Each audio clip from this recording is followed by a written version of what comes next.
नमस्कार प्यारे दर्शकों, मैं हूं आचार्य श्रीधर खांडल और आप देख रहे हैं नक्षत्रवेद.com का मासिक राशिफल कार्यक्रम। इस मासिक राशिफल कार्यक्रम में आज मैं बात करने जा रहा हूं कर्क राशि और कर्क लग्न के जातकों के लिए कैसी रहेगी मई की व्यवस्था। मई का महीना आने वाला है, तो मई के महीने में क्या व्यवस्थाएं आपकी रहने वाली हैं उससे संबंधित बात करेंगे। तो चलिए कार्यक्रम को प्रारंभ करते हैं और सबसे पहले जान लेते हैं इस महीने ग्रहों की गोचर की क्या व्यवस्था रहने वाली है। सूर्य मेष राशि में रहेंगे 14 मई तक और उसके पश्चात वृषभ राशि में चले जाएंगे। मंगल की बात करें तो 1 से 17 मई तक मीन में रहेंगे, उसके बाद मेष में। बुध महाराज 24 अप्रैल से 2 जुलाई तक वृषभ में रहने वाले हैं, जिसमें से 10 मई को वक्री हो जाएंगे, 12 मई को अस्त हो जाएंगे, 30 मई को फिर से उदय होंगे और 3 जून 2022 को मार्गी होंगे। गुरु महाराज अपनी खुद की राशि स्वराशि में चल रहे हैं। 13 अप्रैल 2022 को गोचर हुआ था मीन राशि में। शुक्र महाराज 27 अप्रैल 2022 से मीन राशि में चल रहे हैं, 23 मई से 18 जून तक मेष में चलेंगे। शनि की बात करें तो खुद की राशि में चल रहे हैं कुंभ राशि में। 29 अप्रैल 2022 को अभी रिसेंटली इनका गोचर हुआ है कुंभ राशि में। 4 जून 2022 को कुंभ राशि में वक्री होंगे। इसके बाद में मेष में चल रहे हैं राहु और तुला में चल रहे हैं केतु। तो ये व्यवस्थाएं हैं दर्शकों। अब बात कर लेते हैं कि इस महीने में नौकरी करने वाले लोगों के लिए, व्यापार करने वाले लोगों के लिए क्या व्यवस्थाएं रहने वाली हैं। कर्क राशि और कर्क लग्न के जातकों के लिए मैं बात कर रहा हूं। करियर की दृष्टि से, नौकरी की दृष्टि से देखा जाए तो थोड़ा सामान्य ही यह महीना दिखाई देता है। महीने के पूर्वार्ध में दशम भाव में राहु और सूर्य की युति रहेगी, उससे थोड़ी सी मुश्किलें नौकरी में बढ़ी हुई रहेंगी। नौकरी करने वाले लोगों के लिए यह समय थोड़ा सा चुनौतीपूर्ण रहने वाला है। दफ्तर में बॉस आपकी किसी बात को लेकर के असहमत हो सकता है। आपके लिए बड़े लोगों से संपर्क इस समय थोड़ा सा परेशानी वाला बन सकता है। आपके कार्य क्षेत्र में यानी दशम भाव में शनि ग्रह की पूर्ण दृष्टि रहने से भी बॉस या सीनियर अधिकारी जो हैं उनसे मेल मिलाप में थोड़ी सी परेशानियां दिख रही हैं। इसलिए मेरा आपको भाव यह है कि आप किसी भी प्रकार से इस समय कोई भी बोलचाल न करें अपने बॉस से या अपने सीनियर अधिकारियों से, अन्यथा आपको ही उसका खामियाजा भुगतना पड़ सकता है। बड़े अधिकारियों के साथ जो आपका मनमुटाव है उसके लिए ज़्यादा आप ही उसके कारक होंगे। यानी जो मनमुटाव होगा, बड़े अधिकारी आप पर नाराज़ होंगे, उसका कारण ये होगा कि आप क्रोध करेंगे। तो ये आपके लिए ही नुकसानदायक स्थिति बन रही है, इसलिए क्रोध का त्याग कर दीजिएगा। बाकी यदि क्रोध को आपने काबू में रखा तो आपका नौकरी का मामला जो है वो अच्छी तरह से बना रहेगा। और यदि आपकी कुंडली में किसी भी प्रकार से अव्यवस्था बनी हुई है नौकरी को लेकर के, तो इस समय बहुत ज़्यादा ध्यान रखने की आपको ज़रूरत है। सप्तम भाव के स्वामी शनि के अष्टम भाव में स्थित होने से व्यापारी वर्ग के लिए बहुत बहुत ज़्यादा अनुकूल स्थिति दिखाई देती है। व्यापार में कुछ दीर्घकालिक सौदे होंगे, कुछ लंबी संभावनाएं बनेंगी, लंबा अच्छा निर्णय होगा और इन सभी चीज़ों से आपको लाभ मिलने वाला है। व्यावसायिक दृष्टि से आपके साझेदार जो हैं, आपके पार्टनर जो हैं, उनके साथ जितने गहरे, जितने अच्छे आपके संबंध होंगे, उतना ही ज़्यादा आपको लाभ मिलने के चांसेस बन जाएंगे।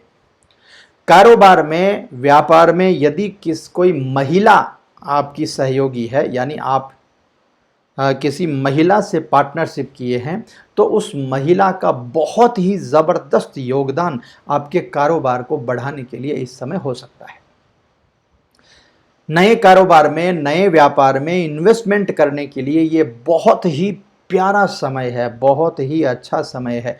यदि आपको अपने व्यापार को अल्ट्रा अप स्टेज पे लेके जाना है, आप अपने व्यापार को फैलाना चाहते हैं, तो पार्टनरशिप, यदि आपकी कुंडली उसके लिए सूटेबल है तो कुंडली मैच करके एक बार पार्टनरशिप कर लीजिए। आपको इन्वेस्टमेंट के लिए पैसा भी मिलेगा और व्यापार को आगे बढ़ाने के लिए एक पार्टनर भी मिल जाएगा।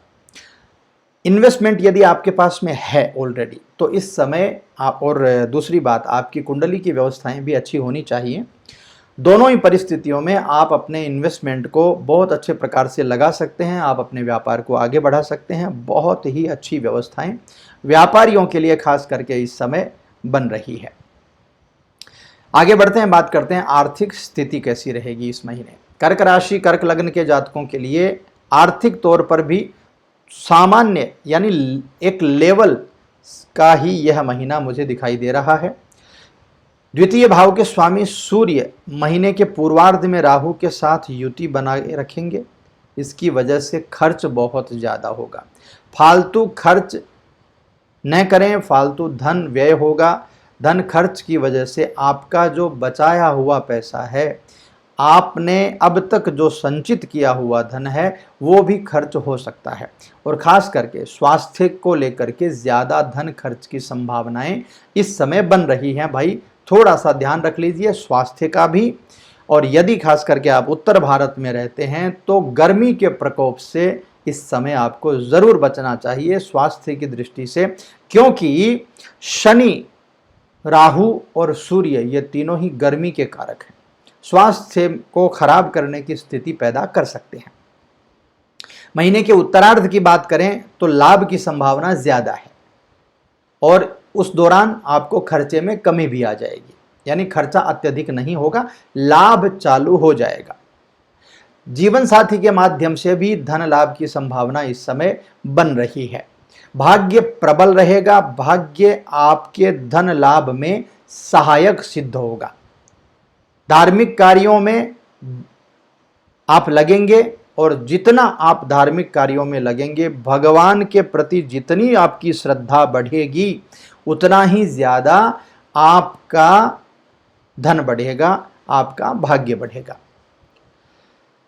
इस समय निर्णय कीजिए, सोच समझ करके इन्वेस्टमेंट कीजिए यदि भविष्य में बड़ा फायदा लेना है। और यदि आपकी कुंडली में ऐसी कुछ अच्छी व्यवस्थाएं बनी हुई हैं तो ये निर्णय आप इस समय ज़रूर लीजिए, बहुत बहुत आपके लिए अच्छा होगा।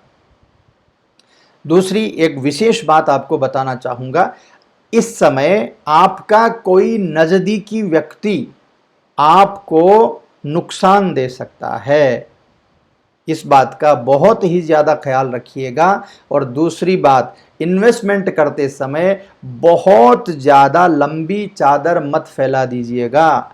यदि आप अपने बूते से ज़्यादा का इन्वेस्टमेंट कर देंगे तब भी वो आपके लिए नुकसानदेह हो सकता है, इसलिए जितने चादर उतने ही पैर आपको फंसाने चाहिए। बात करते हैं, आगे बढ़ते हैं स्वास्थ्य की। कर्क राशि, कर्क लग्न के जातकों के लिए स्वास्थ्य का मामला इस समय थोड़ा उतार चढ़ाव वाला रह सकता है, क्योंकि छठे भाव के स्वामी बृहस्पति अपनी स्वराशि में नवम भाव में शुक्र के साथ युति बना करके रहेंगे। इसकी वजह से आपको थोड़ा उतार चढ़ाव देखने को मिलेगा।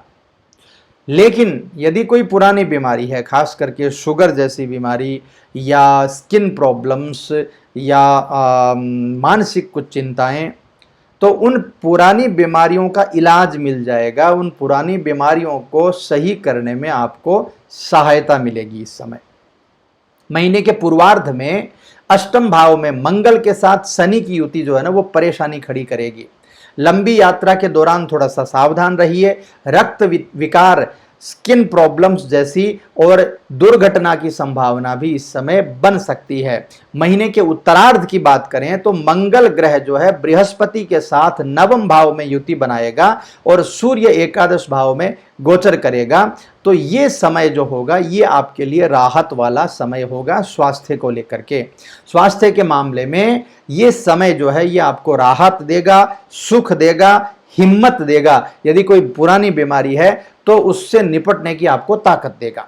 लेकिन मानसिक तनाव हो सकता है, एंजाइटी हो सकती है, डिप्रेशन बन सकता है। इसलिए मेरी सलाह है, आप अच्छा खाएं, अच्छा पिएं, व्यायाम करें, मॉर्निंग वॉक करें, इवनिंग वॉक करें, अपनी दिनचर्या को अच्छा रखें, अच्छा सोचें, पॉजिटिव सोचें, तो आपके लिए ये ज़्यादा बेनिफिशियल होगा। आगे बढ़ते हैं, बात करते हैं प्रेम जीवन और वैवाहिक जीवन की। प्रेम जीवन के मामलों में यह समय काफ़ी अच्छा है।